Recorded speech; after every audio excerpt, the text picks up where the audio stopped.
Hey, every pony, bronies, and pegasisters of all ages. Pretty drastic change of plans here, because, well, to those who don't follow me on Twitter, I recently bought a video camera and was really excited to use that to record this episode in. However, I have since learned that while the video quality is amazing, the audio quality is not. At first I just thought the microphone was weak, didn't have a good range, so I recorded this episode by projecting my voice a lot, only to watch the video and find out that it was just sounded terrible, and in a few spots it even somehow got out of sync. I was originally going to plow through it, put subtitles all over the place apologizing for the terrible audio quality, but just seeing how bad it was, I couldn't do that to you guys.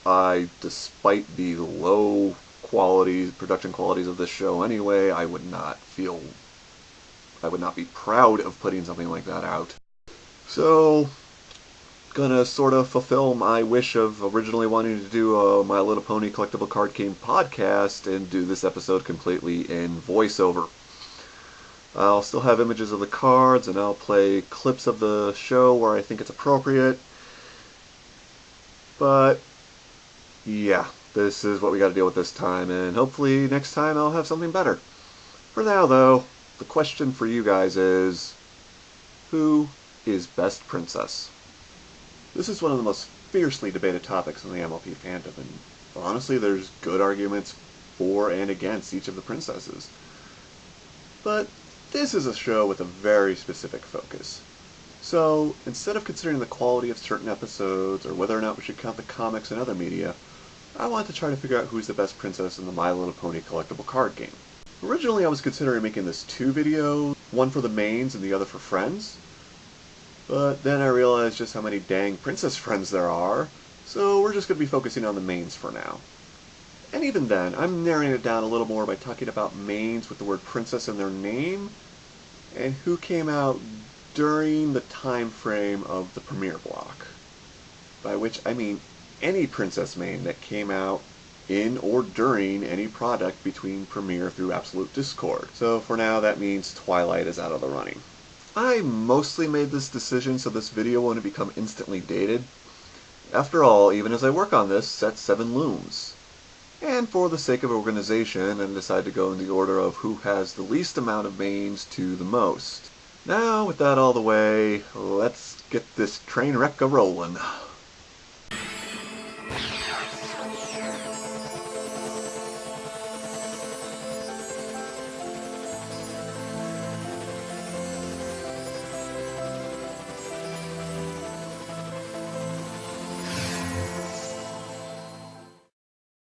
First up, I want to talk about Princess Caden's Fastball Special, a card I find really interesting, yet somehow keep forgetting exists. What interests me is not only is this a Princess Cadence main on the boosted side, but also a Shining Armor card on the start side. That can have some really interesting implications if you have cards that have character-specific effects, like, say, the Power of Love. How they work is pretty neat too. You pretty much have the option to flip right away at the start of a problem face-off, which is when a power boost would come in handy. They also summon reinforcements as they flip, so that's useful. But the longer you keep them on the start side, the more potential reinforcements they'll call. They are very much a risk versus reward type of main. Do you flip them as soon as possible and only summon one more ally to your side? Or wait it out and lead an army to the charge? But there's also the action token cost to consider. And personally, I've kind of burnt myself out on using purple as a secondary color for my blue decks. As for whether or not this card is any good, I think it depends, really. I think this is the perfect example of a card you need to know how to use exactly right. And if you do, it'll probably be really powerful. I do know that it seems pretty divisive. When polling about some of the mains I'd be talking about, I got 2 very different opinions on this one. One person said it was a potentially very powerful main, performing Blue's mobility theme in a very unique way, and it would be their go-to main if, quote, Bluna wasn't a thing, end quote. The other said it was one of the bottom 3 worst mains in the entire game, the other 2 being the Yellow Discord and a card we'll be talking about very shortly. In any case, I'd say she's at least worth a look of your own so you can decide for yourself, but probably not the very best of this category. Next up, we have Princess Cadance Loving Ruler, our previously mentioned supposedly worst main in the game.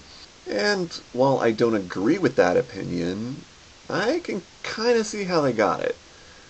See, this Cadance is one of the Crystal Game mains I talked about in Ditzy's Odsssey, one where you need to gather counters to get the card to flip, and getting those counters can be a chore. Cadance here is both the easiest to gather counters for, and the least likely to get said counters.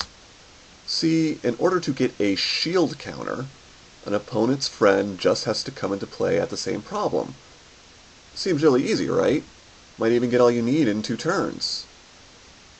Until you realize that your opponent can just focus on playing friends to the other problem until they have enough to move friends, which bypasses the card's effect and gets you nothing.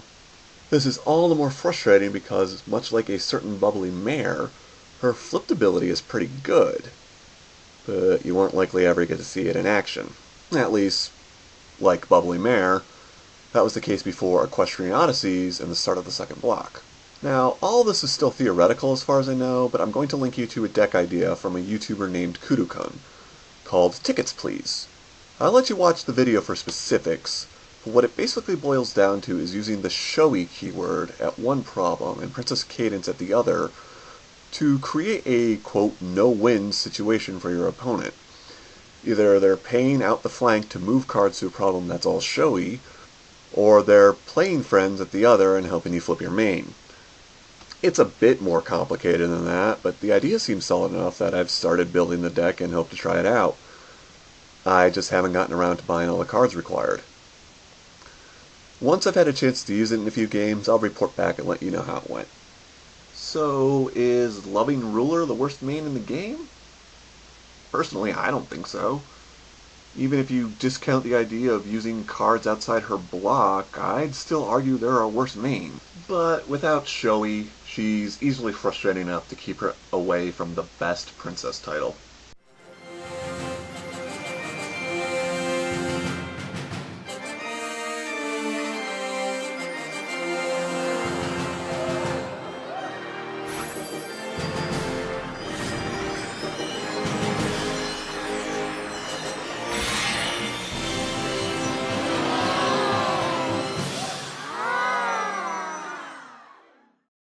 Let's start talking about Princess Celestia with Equestrian Leader, because I want to get it out of the way. Ugh. There's a part of me that says this card is good. I mean, for starters, she has a home limit of 4 on both sides. That's really cool. You can basically flip her at will, just pay 3 action tokens. Easy enough, right? And she does something really cool as she flips, readying a resource, which can let you double dip. Exhaust a resource to trigger its own effect, flip Celestia, and exhaust it again to do its effect again, or activate another card entirely. There are friends that need to exhaust a resource to work. And if you retire a resource, you get to give a yellow friend a power boost, flip her back, so you can take advantage of her abilities all over again. To me, all of this sounds great, until you add it all together. First, paying 3 action tokens to constantly flip her is going to get really expensive really quick. Then there's the fact if you want to take full advantage of what she can do, you have to retire a resource. But her thing is about her, she lets you reuse your resources, so why would you be getting rid of them?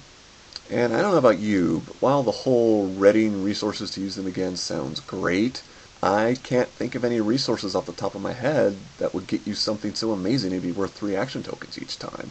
Now, I admit I could be wrong here. There could be something that I'm just not seeing. But let me put it this way. I have made a lot of decks. Further, I have a lot more decks planned. I have plans and or hopes to make decks for almost every single main in the game. But this Celestia? I have no desire whatsoever to do anything with her. It's why I haven't bought a second copy yet, even though she's become one of the dirt cheapest ultra rares out there, going for 4 or 5 bits. She just makes my brain hurt. So no, Princess Celestia, Equestrian Leader, is not the best princess main. Personally, I'd say she's a heck of a lot worse than Loving Ruler Cadence.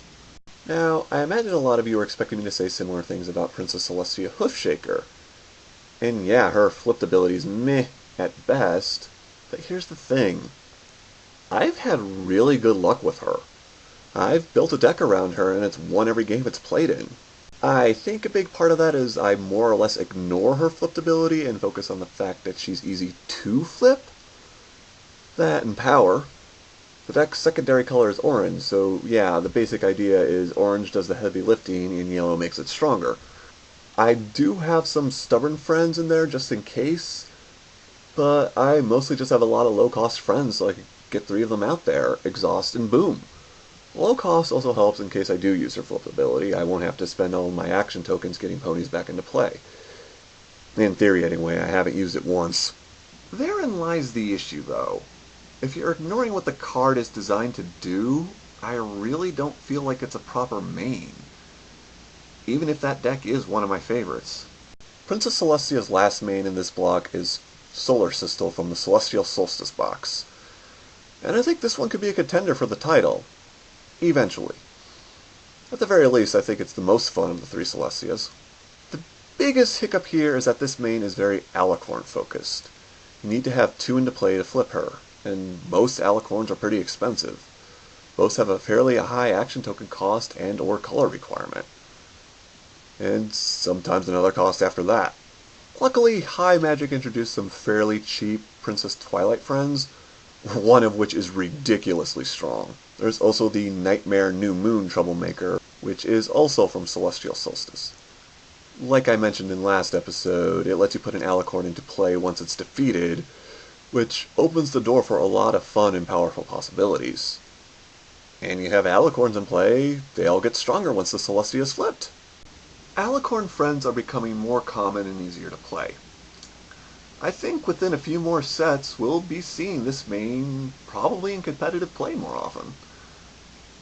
For now, though, she's just my personal choice for second favorite princess main. Alright, that's all the Cadence and Celestia mains, and as I mentioned at the start, Princess Twilight doesn't qualify for this episode. Let's talk about the one you're all here to see. The one with probably more mains than any other character. The one with a main for literally half the game's colors.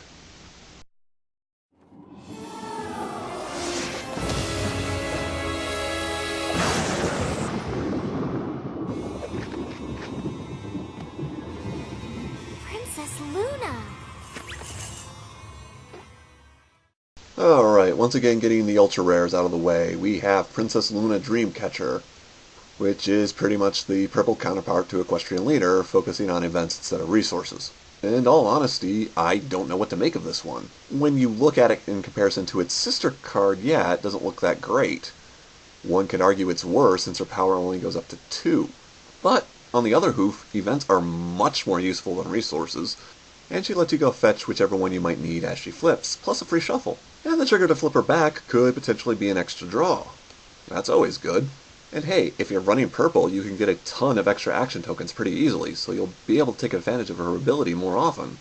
And again, home limit of 4 on both sides. So yeah, I have no idea if this card is good or bad. I do know that I do have an extra copy and intend to get a deck built around her.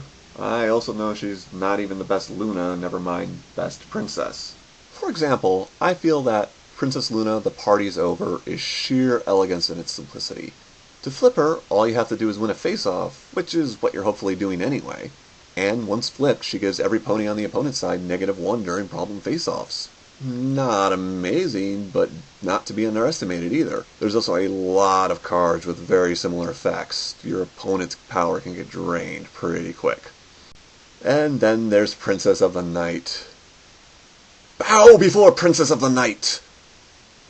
Kind of showing my hand here, but I love this main. Yes, she can be kind of hard to flip. Not only do you need to confront the problem, but also make sure you keep 2 action tokens handy to pay the proverbial toll. But once she's flipped, first, there's Studious, which will help you get an action token back if you win. Then, if you discard an event from your hand, she gets a +3 power boost. +3. And I learned this the hard way. You can keep discarding events and get a +3 for each one. I got her up to 12 power once. She's worth every bit of effort it takes to get her flipped. I dare say the difficulty to do so is the only thing that stops her from being broken. Now we switch colors to talk about the last Luna main in this block, the Orange Dream Guide. Again, this is a really good main, but sort of in the opposite way as Princess of the Night. For a starter, she's much easier to flip. In fact, if you go outside the block and get Apple Bloom Remarkable in your first hand, you can flip her on turn 1. And before flipping, she makes your opponent lose half their hand. Literally half. The flip side is that she has no flipped ability. Her power and home limit go up, and that's it. Seems worth it to me, though, especially since with the orange you're probably focusing on raw power anyway.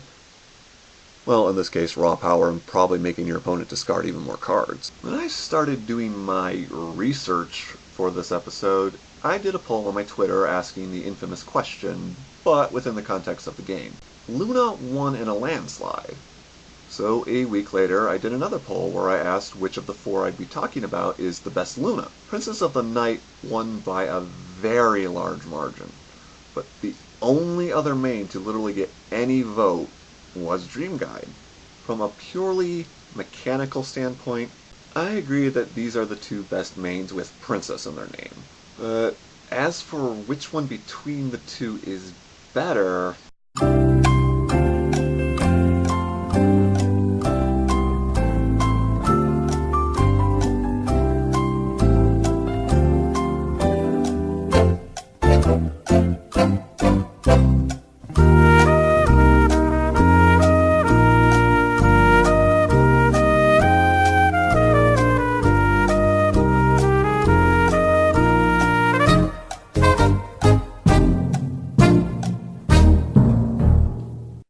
tough call. In the end, I think this is a question that comes down to personal preference. Do you want your main to be flipped as soon as possible? Do you want a continuous ability that you can call on whenever you need it? What is your favorite color? Blue. No.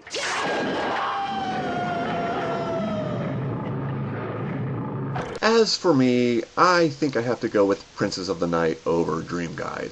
Not just because I personally prefer the continuous ability option, but because Princess of the Night is the only one of the 2 I've actually played with, and she's just so much fun.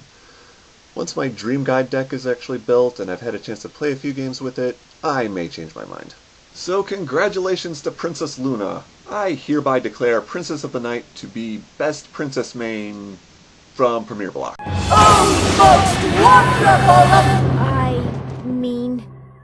Oh, most wonderful of nights. Once the Odyssey's block is complete, I'll probably revisit this topic, but Interplay will have to make something really impressive if anything is going to stand a chance against Luna. For now, though, please feel free to continue the discussion in the comments below, especially if you think I'm wrong about one of the other mains. I freely admit I still have things to learn, and I'm eager to learn them. As for next time, well, while working on this video, Set 7 Marks in Time was officially announced for a May release. I considered doing another speculation/wishlist episode like I did for Equestrian Odysseys, but then I realized it's been almost a year since I started doing this silly little show. Maybe I should finally talk about teamwork like I talked about doing? So yes, please tune in for April's episode where I will finally talk about teamwork. Until then, kneel before the Nate Damsey!